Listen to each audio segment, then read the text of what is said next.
Bíblias em Salmos 73. Louvado seja o nome do Senhor. Nós vamos ler alguns versos do Salmo 73. Vamos discorrer. Sim, né? Estou muito lá. Nós vamos discorrer o Salmo 73 completo, mas nós vamos fazer isso em partes. Mas inicialmente nós vamos ler apenas alguns versos. Salmo 73, a partir do verso 1. O livro dos Salmos é uma coletânea de cânticos, né? Seria o que nós hoje temos, a nossa harpa cristã. Então, os Salmos seria a harpa cristã dos judeus. E é hinos e mais músicas de diversos temas nós vamos encontrar em Salmos. Nós vamos ter orações sofridas, hinos de louvor, nós vamos ter confissões de arrependimento, nós vamos ter louvores de fé, hinos sobre natureza, cânticos sobre a história do povo de Deus. Nós vamos ter uma variedade e grandes autores também.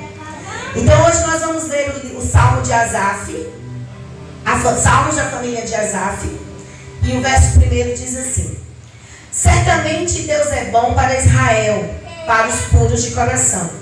Quanto a mim, os meus pés quase tropeçaram, por pouco não escorreguei.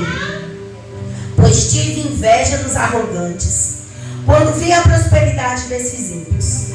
Eles não passam por sofrimento e têm um corpo saudável e forte. Estão livres dos fardos de todos, não são atingidos por doenças, como os outros homens. Verso 6. Por isso, o orgulho lhes serve de colar, e eles se vestem de violência.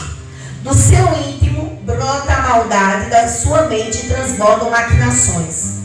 Eles zombam e falam com más intenções. Em sua arrogância ameaçam com opressão. Com a boca arrogam a si os céus, e com a língua se apossam da terra. Por isso, o seu povo se volta para eles, e bebe suas palavras até saciar-se. Eles dizem: como saberá Deus? Terá conhecimento o Altíssimo? Assim são os ímpios, sempre despreocupados, aumentam suas riquezas. Certamente, foi-me inútil manter puro o coração e lavar as mãos na inocência. Pois o dia inteiro sou afligido, e todas as manhãs sou castigado. Se eu tivesse dito, falarei como eles, teria traído os teus filhos. Quando tentei entender tudo isso, achei muito difícil para mim. Até que entrei no teu santuário, no santuário de Deus, e eu compreendi o destino dos ímpios. Amém? Senhor Pai, Deus Todo-Poderoso, mais uma vez, Senhor, nos apresentamos diante de Ti em oração e Te pedimos, Deus, que a Tua misericórdia recaia sobre nós. Senhor, que os nossos corações e ouvidos possam estar presos a Ti e atentos àquilo que Tu queres falar conosco. Nós Te amamos e Te louvamos em nome de Jesus. Amém? Podem sentar, meus irmãos. É muito comum nós associarmos Salmos, o livro dos Salmos, sempre a Davi. A gente, toda vez que fala de Salmos, a gente sempre vai achar que Davi que escreveu, de fato. De todos os Salmos, Davi escreveu a sua maior parte, mas não foi só ele. Teve Moisés, a gente vai encontrar Salmos de Moisés, nós vamos encontrar Salmos de Davi, nós vamos encontrar Salmos de Salomão e Salmos de Asaf e dos filhos de Asaf, que é o Salmo que nós lemos agora. E para que nós possamos entender a ministração, eu queria compartilhar com os irmãos quem era Asaf na Bíblia. Quem foi esse homem? Primeiro, Asaf significa coletor ou recolhedor. Ele era filho de Baraquias, de Levi. Ele era um levita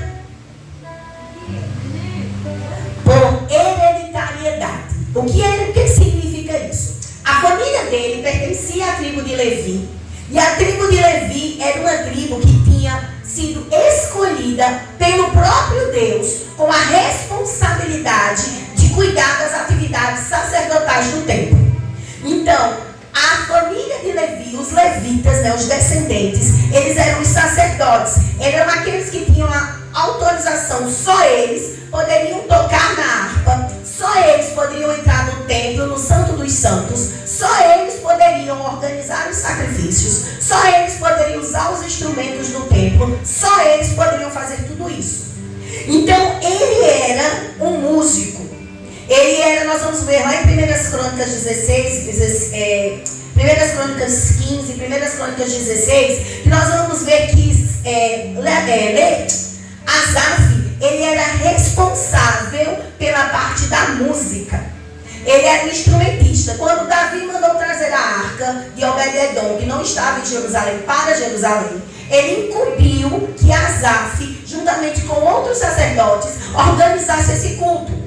E aí naquele momento, se os irmãos lembram da história, Davi, quando a arca vai entrando em Jerusalém, Davi começa a dançar. Davi tira suas roupas reais e começa a dançar, louvando ao Senhor, tributando ao Senhor de alegria e festa. Naquele momento, Davi instituiu que o culto deveria ser alegre, um culto com música, com som, com instrumento. Então a gente pode dizer que Asaf era o pai dos instrumentistas.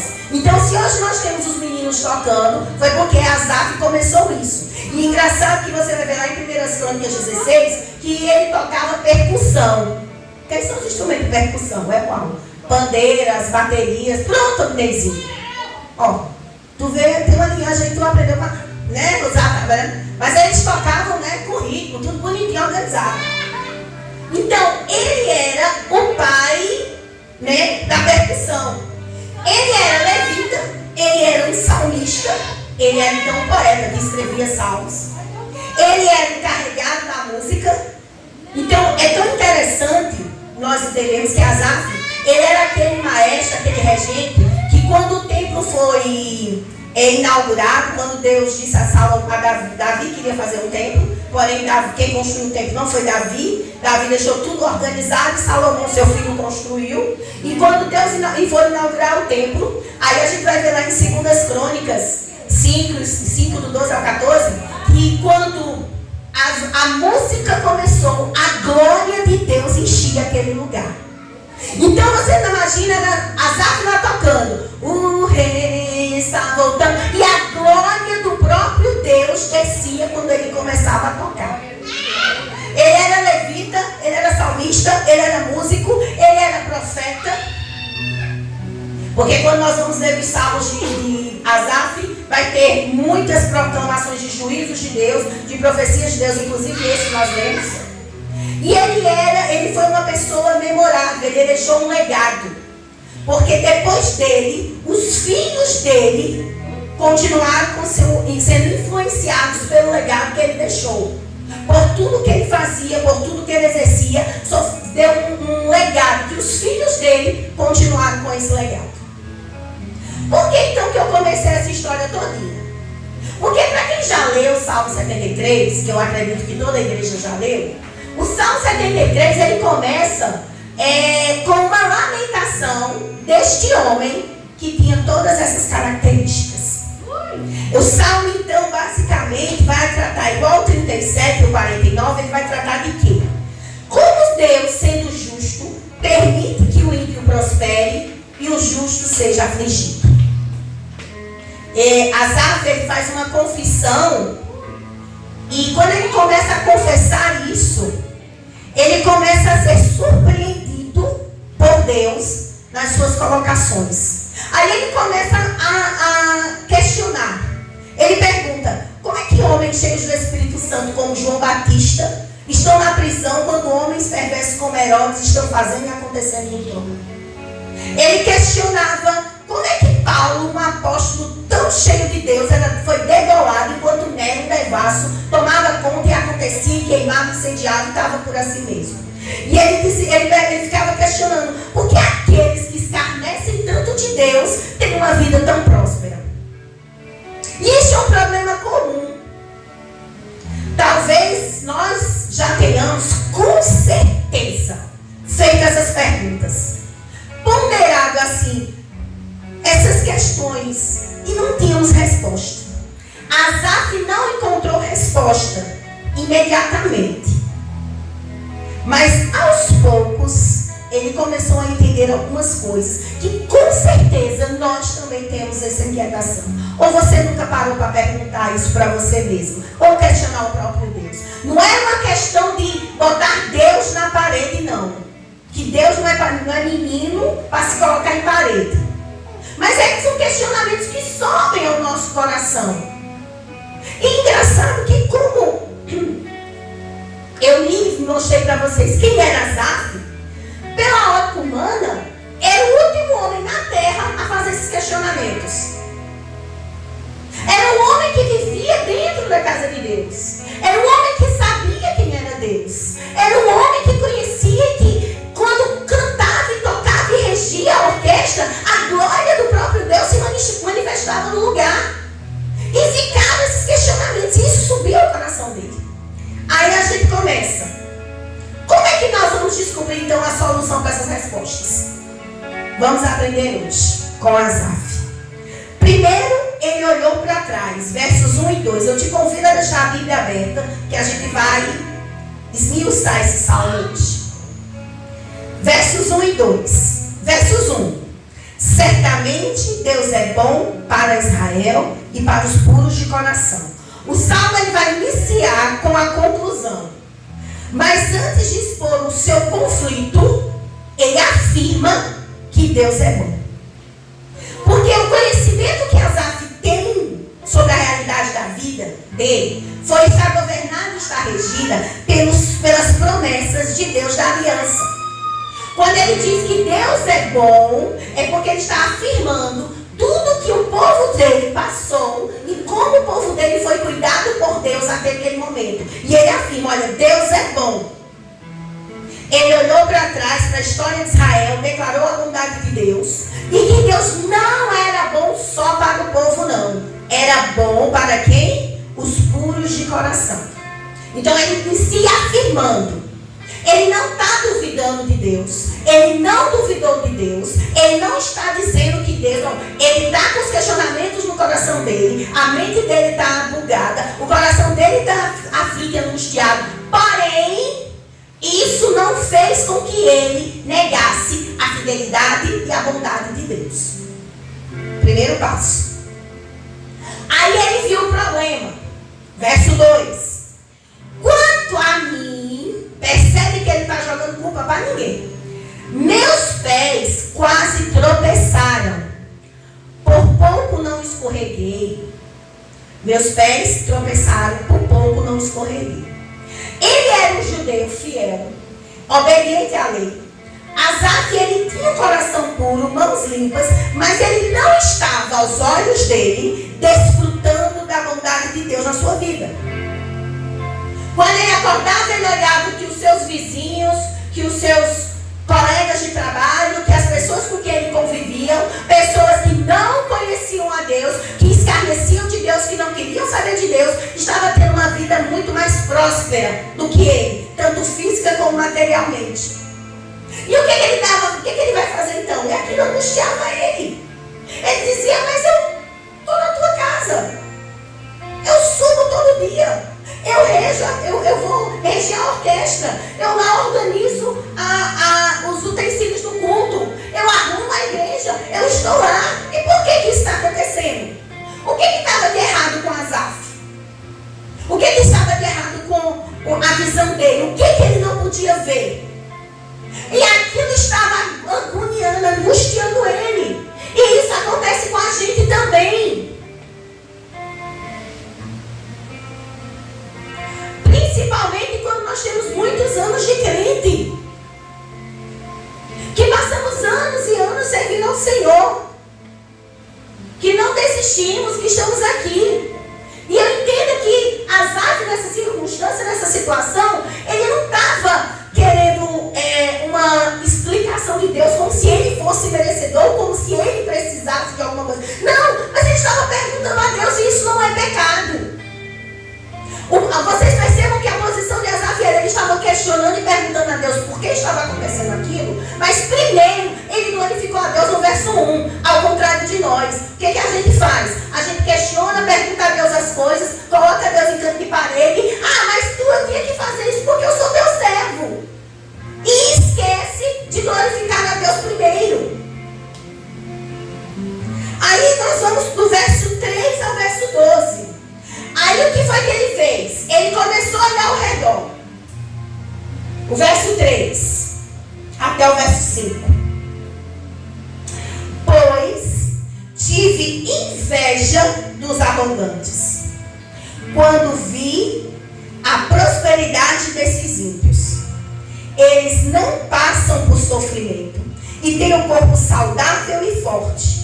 Estão livres dos fardos de todos, não são atingidos por doenças como outros homens. Quando ele fala outros homens, ele está falando como nós crentes.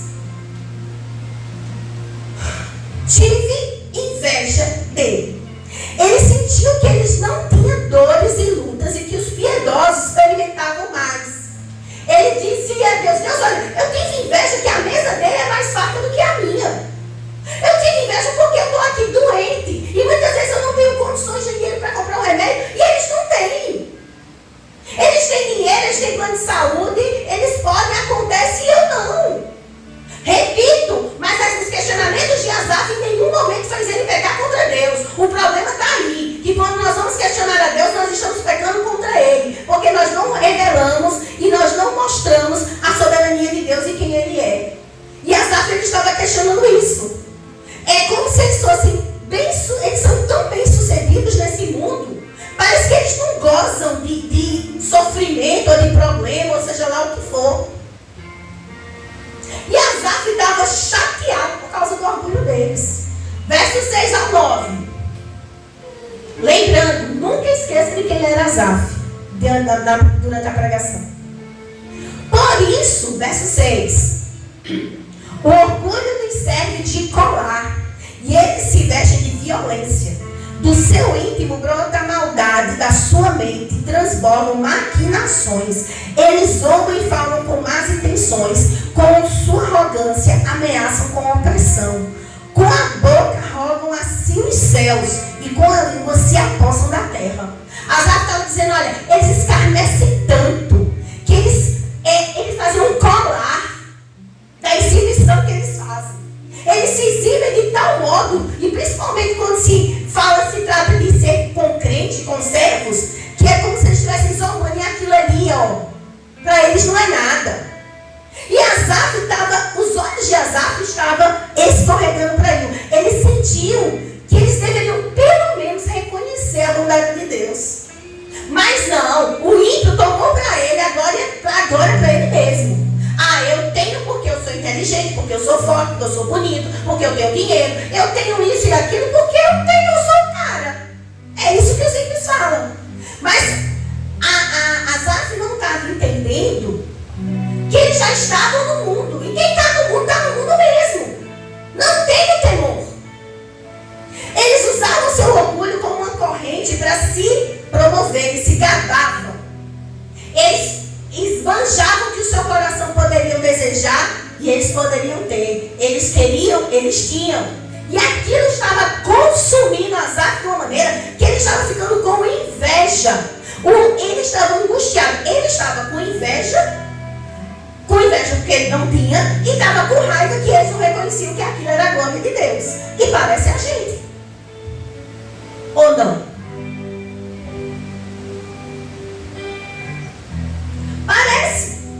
Parece a gente. Por quê? Porque muitas e muitas vezes, quando passamos por determinadas situações na nossa vida e contemplamos as situações da vida do próximo, do vizinho, do parente, do familiar, que aos nossos olhos tem, mas a sua boca só esbraveja e não glorifica o nome do Senhor, que eles não conseguem perceber e reconhecer que aquilo foi dado por Deus. Meus queridos, simplesmente por quê? Porque eles estão no mundo. E quem está no mundo está cego, não consegue contemplar e ver. O que não pode acontecer é conosco, que estamos na igreja e conhecemos a Deus. Lembra quem era Asaf? Maestro, salmista, levita, o homem que cantava e tocava, e a glória do próprio Deus se manifestava na igreja. E ele estava com esse conflito todo. Ele estava com inveja da popularidade do ímpio. Verso 10 ao 12.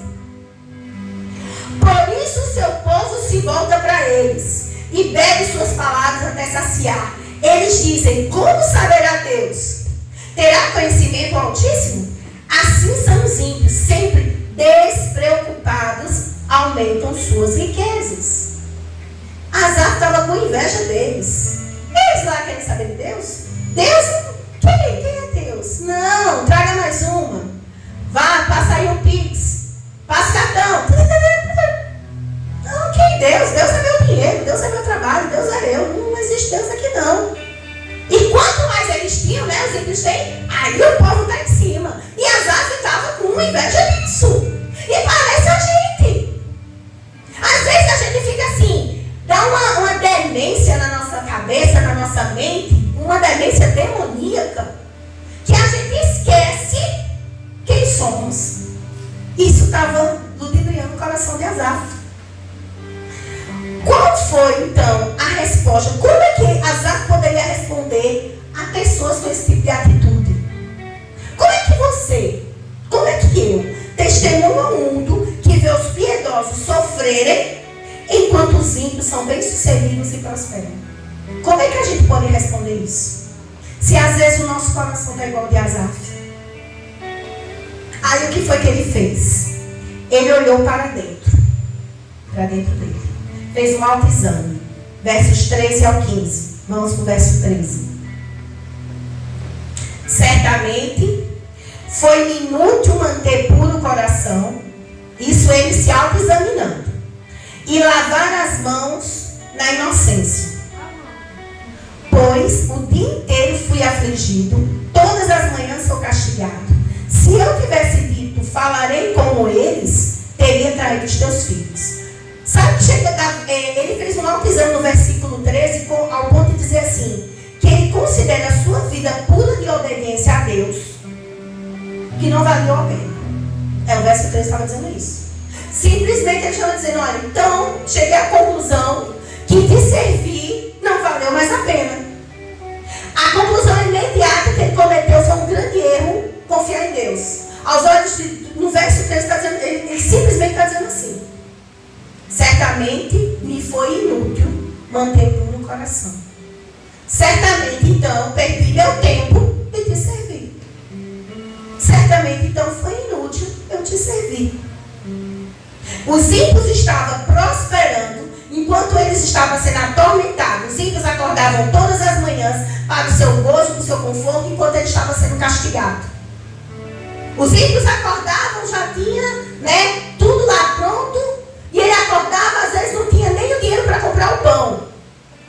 Os ímpios acordavam, não tinha preocupação. A preocupação do ímpio era com o que ia gastar. Asaf não, às vezes acordava e ia para a igreja, mas não tinha o alimento em casa, mas tinha que ir para a igreja. Aí o verso 14, ele lutava internamente. Olha o verso 14. Pois o dia inteiro sou afligido e todas as manhãs sou castigado. Ele vinha, subia para a casa do Senhor, fazia as obras do Senhor, mas a mente dele estava sendo castigada, a mente dele estava sendo angustiada, o coração dele estava sendo perturbado por causa das coisas que ele estava vendo, que os ímpios estavam realizando. E eu digo, não era nem com os crentes. Ele estava invejando os ímpios, que os ímpios tinham tudo que ele não tinha. E nós temos, infelizmente, esse hábito, sim. Era uma luta constante. Ele estava praticamente numa encruzilhada grande. Olha o verso 15. Se eu estivesse dito, falarei como eles, teria traído os teus filhos. Sabe o que ele estava dizendo aqui nesse versículo? Que se ele tivesse compartilhado com algum crente no tempo que ele estava passando, ele teria traído e levado outros irmãos a pecar. Ele disse: olha, se eu tivesse dito, eu teria traído os seus filhos. Ele estava passando por uma angústia, uma dor tão grande, que ele não conseguia, ele entendia. Gente, entenda, ele entendia a soberania de Deus. Ele sabe quem é Deus. Ele vê toda aquela situação e ele não queria levar outros irmãos a pecar. O que é que nós fazemos quando nós estamos angustiados com algum problema? A primeira coisa, a gente não procura o Senhor. Segunda coisa, nós só começamos a murmurar. Terceira coisa, começamos a falar para outros crentes o que estamos passando e fazendo com que outros crentes pequem.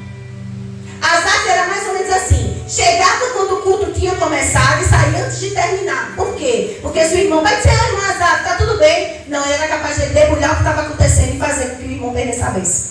Porque ele estava sério, ele não estava tendo a visão espiritual. E ele não queria que o outro irmão perdesse essa visão. Ele olhou para trás, declarou sua fé em Deus e que Deus é bom. Mas ele olhou ao redor e viu, ficou com inveja por conta da prosperidade dos ímpios. E isso causou inquietação no coração dele. E agora, o que ele vai fazer? E a gente já passou por situações assim. Às vezes a gente não tem inveja nem ciúme do ímpio na questão financeira, não. Não é nem questão financeira, material, não, que às vezes acontece. Mas às vezes nós temos ciúme ou inveja do ímpio, tem alguma coisa que a gente queria. A gente olha, principalmente nas redes sociais. Instagram, meus irmãos, é uma derrota. É ali que você vai ver a mentira escancarada. Eles vão sempre expor só aquilo que pra gente. Nossa, que casamento perfeito. Nossa, que cabelo maravilhoso. Nossa, que aquilo. Gente, é mentira. Não existe isso. E nós, sendo o quê? Ludibriados por isso. E nós sendo ludibriados por isso. E aí, o que Asaf vai fazer? Vai abandonar sua fé e correr para o mundo? Ele vai pegar sua fé, fingir que nada está dando errado e vai continuar nessa crise espiritual? Ou ele vai recorrer a Deus para ter as respostas certas? Louvado seja Deus, que ele fez a coisa certa. Ele olhou para cima. Versos 16 ao 22. Quando tentei entender tudo isso, achei muito difícil para mim, com certeza. Porque tem coisas que nós passamos e vimos e presenciamos que nós não temos como entender. Gente, nós não vamos entender tudo relacionado a Deus. Nós não vamos entender nesta terra o agir de Deus, os planos de Deus, como Deus faz, como Deus age. Nós não vamos entender. Não adianta pirar o cabeção, querendo que... Mas por que fulano foi assim e comigo está sendo assado? Por que eu tenho um cabelo cacheado se eu deveria ter um liso? E por quê? E por quê? E por quê? Não vamos entender. Por que nós não vamos entender? Porque não é para entender. Nós temos uma mente pequena e limitada. Nós temos uma mente pequena, limitada e pecaminosa. E Deus só vai se revelar a nós aquilo que Ele quer que nós saibamos. Quando chegar na eternidade, Ele vai responder? Também não sei. Ele vai responder porque ele está passando por isso assim assado? Pode responder. Mas também pode não responder. E está tudo bem. Mesmo que eu e você não aceitem. Mas está tudo bem. Então nós não temos como entender. Aí é isso justamente. Por isso que ele disse, é muito difícil para mim entender. Aí o verso 17, que é o verso que eu amo desse texto. Até que eu entrei nos santuários de Deus e eu compreendi o destino dos ímpios. Ele foi para o templo de Deus e apresentou o seu caso. Aí você vai dizer assim, mas Luciana, ele vai todo dia para o templo. Sim, você vem todo dia para o templo. Todo dia, vamos dizer assim. Mas quando você e eu, a gente sobe para a casa do Senhor no templo, nós vamos realmente para o templo? A gente vai realmente apresentar na nossa casa a Deus? Ele foi lá e apresentou. Por mais valiosa que seja a teologia, ela nunca vai poder substituir a nossa comunhão pessoal com Deus. Não importa o que vemos na vida, devemos nos avaliar com a ajuda de Deus. Quando andamos pela vista, tudo o que podemos ver são as etiquetas do preço da vida. Quando andamos pela fé, descobrimos os verdadeiros valores e a nossa perspectiva muda, determina o resultado. Se tivermos uma visão mundana, nós só vamos fazer avaliações incorretas. Mas se a nossa visão é celestial, sempre teremos respostas coerentes, certas e eternas. Precisamos ter tempo, irmãos, para contemplar a Deus e meditar na sua verdade, da palavra, e expressar o nosso louvor a Ele. Precisamos adorar. A adoração vai nos ajudar a ter a visão e perspectiva de vida. Então, quando a gente sobe à casa de Deus, quando Asaf foi para Deus e colocou a Deus o seu caso, Deus, olha, hoje eu não vou reger, nós vamos conversar. E ele expôs a Deus, como se Deus não soubesse, né? Mas tudo bem.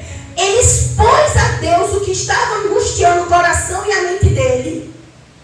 Aí Deus começou a explicar as coisas. A visão dele mudou. A visita dele de Asaf ao templo aguçou. Foi um benefício para ele. Isso nos ensina que quando essas aflições nos vêm, suba para o templo. Mas quando eu digo suba para o templo, não precisa vir aqui para a igreja não. Vá para o seu quarto. Feche sua porta. Como diz Mateus 6,6. Tenha o seu particular com Deus. Exponha-se diante de Deus. Que Deus do céu o verá. E secretamente te responderá. Aguçou. Ele viu a verdade sobre as prosperidades dos ímpios. Olha o verso 17 ao 20. O 17 nós lemos, vamos para o 18. Certamente o pões em terreno escorregadio e os fazes cair na ruína. Como são destruídos de repente, completamente tomados de pavor. São como um sonho que se vai quando acordamos. Quando tu te levantares, Senhor, tu os farás desaparecer. Quando ele subiu ao templo e ele colocou-se diante de Deus, ele viu a verdade sobre a prosperidade dos ímpios. Como é essa verdade? O Senhor coloca eles em terrenos escorregadios e faz cair na ruína. Eles são destruídos de repente. De repente, cai, se acaba. O dinheiro some, perde o dinheiro, perde a saúde. Todo o dinheiro do mundo inteiro não vai comprar a saúde nem a vida.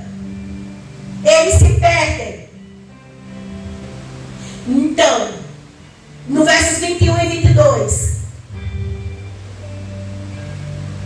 Quando o meu coração estava amargurado e no íntimo eu senti inveja dele, agi como insensato e ignorante. Minha atitude para contigo era de um animal irracional. Ele começou a cair esses Jesus, como é que eu vou ter inveja de um negócio desse que do nada só me desaparece, que se perde, que se acaba, que não tem? Eu agi como animal irracional. Ele caiu em si. Quando o coração estava, eu senti inveja. Eu agi como insensato. E isso acontece conosco muitas e muitas vezes. A nossa vida, nós nos tornamos insensatos mediante as nossas lutas, provas e dores, porque nós não sabemos como agir.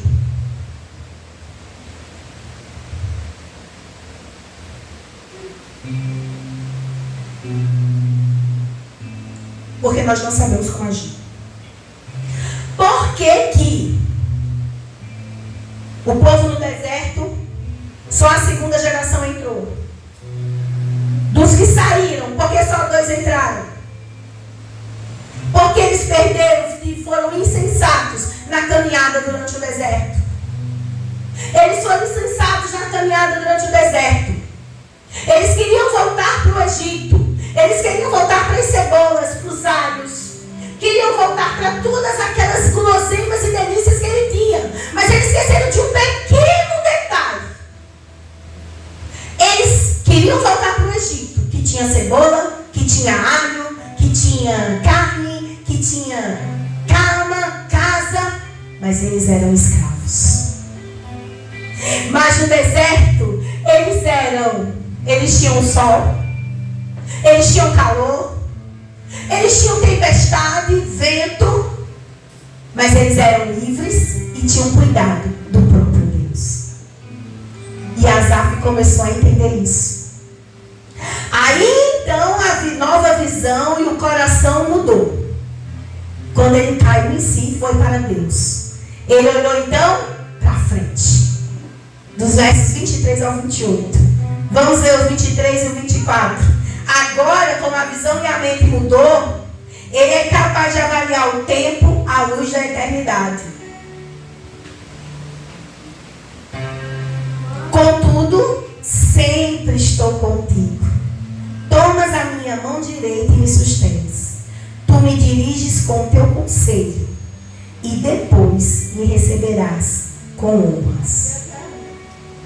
Ele entendeu que tudo aquilo que os ímpios tinham, nada se comparava a isso aqui. Sempre estou contigo. Ele começou então a avaliar o tempo dele em relação à eternidade. Olha, no presente, eu estou contigo. Azar com Deus. No passado, quando eu estava vendo o ímpio prosperar, quando eu estava vendo as inquietações do ímpio, quando eu estava vendo as coisas do ímpio, tu me seguraste pela minha mão e eu não vi. E o Senhor nos segura na mão quando nós estamos naquela luta, nós estamos reclamando, quando nós estamos murmurando, e o Senhor com a sua infinita bondade e misericórdia segurando a nossa mão e nós não estamos vendo. E ele ainda tem a perspectiva do futuro. Verso 24, agora o Senhor, eu estou contigo. Ontem o Senhor me segurou pela mão. Hoje, amanhã, tu me guiarás com teu conselho e me receberás na glória. A glória não é para o ímpio. A eternidade com Deus não é para o ímpio. A eternidade com Deus é para os servos do Senhor, que estão com o Senhor. Aí agora ele é capaz de avaliar tudo. Mudou, meu irmão, mudou a visão. O problema continua, os ímpios continuam ricos, continuam lá podendo, acontecendo, fazendo, realizando, passando pix e tal, e a gente ali com a conta, juntando dinheiro para pagar o boleto amanhã que não está completo, ou muitas vezes, infelizmente, uma conta cortou a energia, ou do seu dinheiro da feira, mas não mudou não. O que mudou foi a perspectiva e a imagem, a mente dele, o coração dele, em olhar o quê? A eternidade. Anteriormente ele tinha olhado para as pessoas, para os ímpios, visto que eles tinham tudo. O verso 7. O verso 7 vai dizer isso. Do seu íntimo brota a maldade, da sua mente transbordam e maquinam as maquinações. Lá eles tinham tudo. Antes ele via assim, mas agora não. Porque ele entendeu que ele tem Deus. Ele quem tem tudo. Ter uma mente celestial é ver a terra do ponto de vista do céu. Quando a minha mente é terrena, eu vou ver o céu do ponto de vista do mundo. Simplesmente assim. Nós não somos, nós servimos ao Senhor. A minha mente, ela não pode ter ações, pensamentos terrenos. A minha mente tem que ser pensar as coisas do céu. Porque quando eu penso as coisas que vêm de Deus, quando a minha mente e o meu coração está cheio de Deus, e o meu coração está cheio da palavra de Deus, o que eu passo neste mundo, eu vou ter a visão celestial. Vou ter a visão de que é passageiro, vou ter a visão de que vai passar, vai acabar, é momentâneo, e eu vou ter a certeza, eu vou ter aquele texto que fala: a paz que excede todo entendimento me acompanhará. Mas só quem tem a mente do céu. Porque se você tem a mente terrena, queridos, você vai ver o céu do ponto de vista da terra. Você vai ver o céu do ponto de vista da terra. Aí o céu vai ser para você como é para os ímpios. Não tem. Quem conversa de céu? Que nada. Não tem. Aí, versos 27 e 28. Ele agora é capaz de ficar de pé em vez de escorregar. Lembra que o verso 2 diz que ele estava escorregando? Agora não. Ele vê as coisas e não escorrega. Olha versos 27 e 28.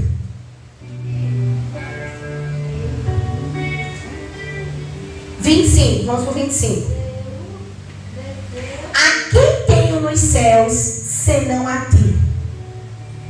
Não há nada na terra que eu deseje além de estar junto de ti.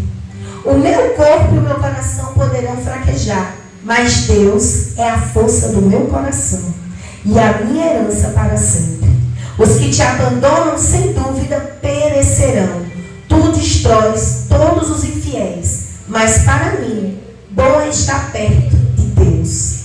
Diz do soberano, fiz do soberano, Senhor, no meu refúgio, e proclamarei os teus feitos todos os dias.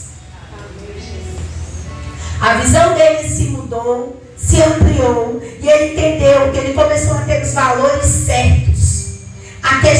Ter os valores certos é questão de vida ou morte.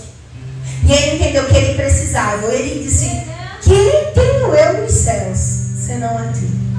E na terra, nada mais eu desejo do que estar além de ti.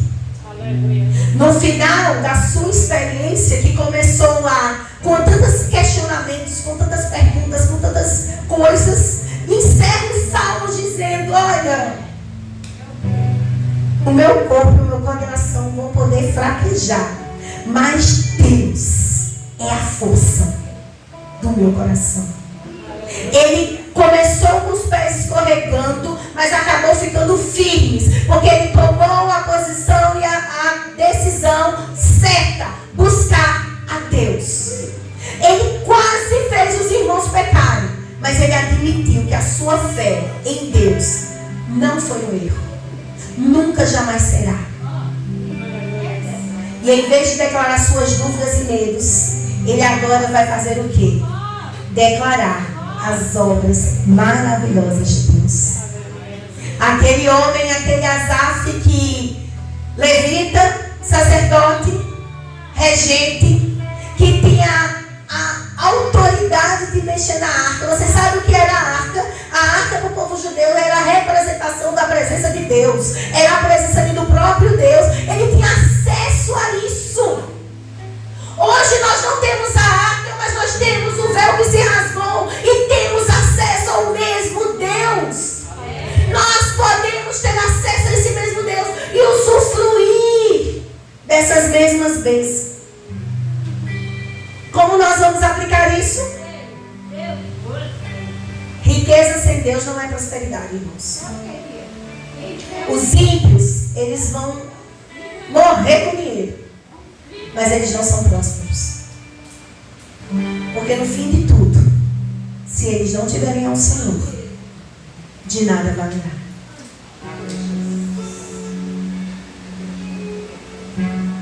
E você e eu, nós não somos super crentes, nós não somos super homens e mulheres maravilhas, que achar que pensar certas coisas é pecado, é errado. Não, nós acabamos de ver os questionamentos de Asaf.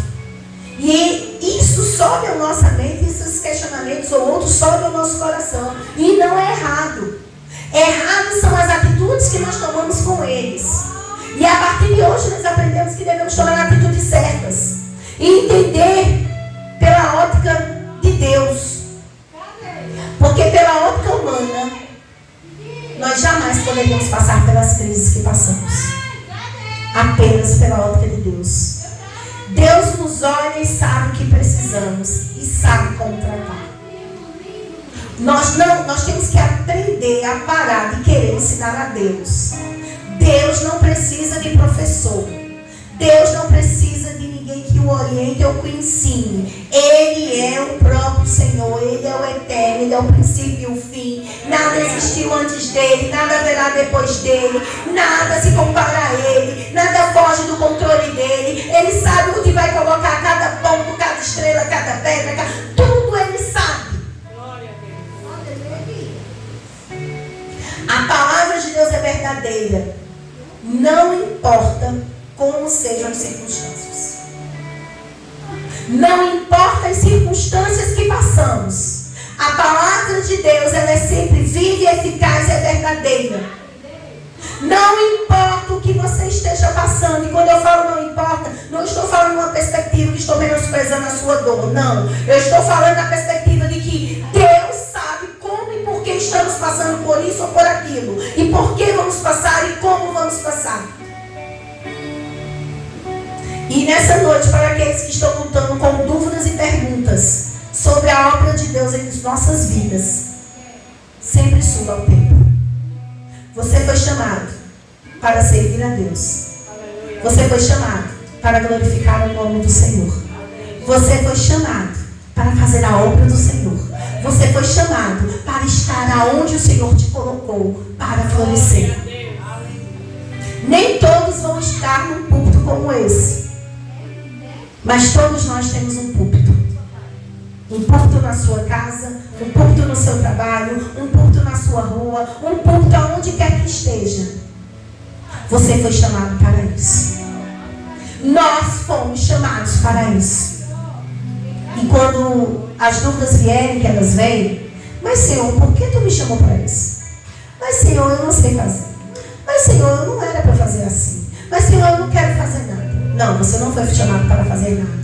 Todos nós temos uma função na casa de Deus. Nós somos um corpo. Um corpo não funciona só com o pé. Um corpo não funciona só com a mão. Um corpo não funciona só com o braço. Um corpo é completo. E você e eu fazemos parte desse corpo. E eu quero encerrar com uma frase de Spurgeon, conhecido como o príncipe dos pregadores. Ele disse que deveríamos orar assim, a nossa oração deveria ser assim: meu Deus, por mais desorientado e confuso que eu esteja, nunca permitas que eu pense mal de ti. Se eu não entendo, não me permitas que eu deixe de crer em ti. Que nessa noite a nossa oração seja essa, meus irmãos. Peçamos a Deus: Senhor, eu não estou entendendo as circunstâncias.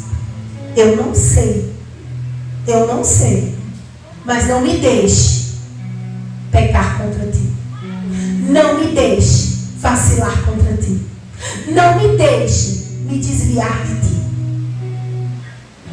Que o nosso coração possa estar voltado, como o de Asaf, e sempre, como diz o último verso: mas para mim, bom é estar perto de Deus. Fiz do soberano Senhor o meu refúgio. Proclamarei todos os teus feitos. Vamos orar. Pai, em nome de Jesus. Senhor, nos permita, Pai, que depois dessa palavra, que é a tua palavra poderosa em nós, Senhor, quando nós estivermos na posição de Asaf, que nós venhamos sempre escolher a melhor posição, que é subir à tua casa. O melhor momento, que é estar na tua casa, diante de ti, com nossas dúvidas, nossos questionamentos, nossas dores, nossas angústias, nossas inquietações, mas que nós possamos estar na tua casa, Senhor, para te buscar e entender, Senhor, que nós não temos nada além de ti e que tu és suficiente para nós. E que o ímpio que prospera é passageiro, e a eternidade deles não são contigo, Senhor, mas a nossa é. Que a nossa eternidade é ao teu lado para sempre, como o Senhor nos prometeu. Que o Senhor tenha misericórdia de nós e façamos de nós instrumentos para que esses ímpios que estão prosperando aos olhos dele tão grande, que na verdade não é prosperidade, nós possamos ser mensageiros da tua palavra e fazer com que eles de fato te conheçam e prosperem da verdade, que é estar diante de ti. Nós te louvamos, Senhor, te agradecemos em nome de Jesus. Amém. Louvado seja Deus.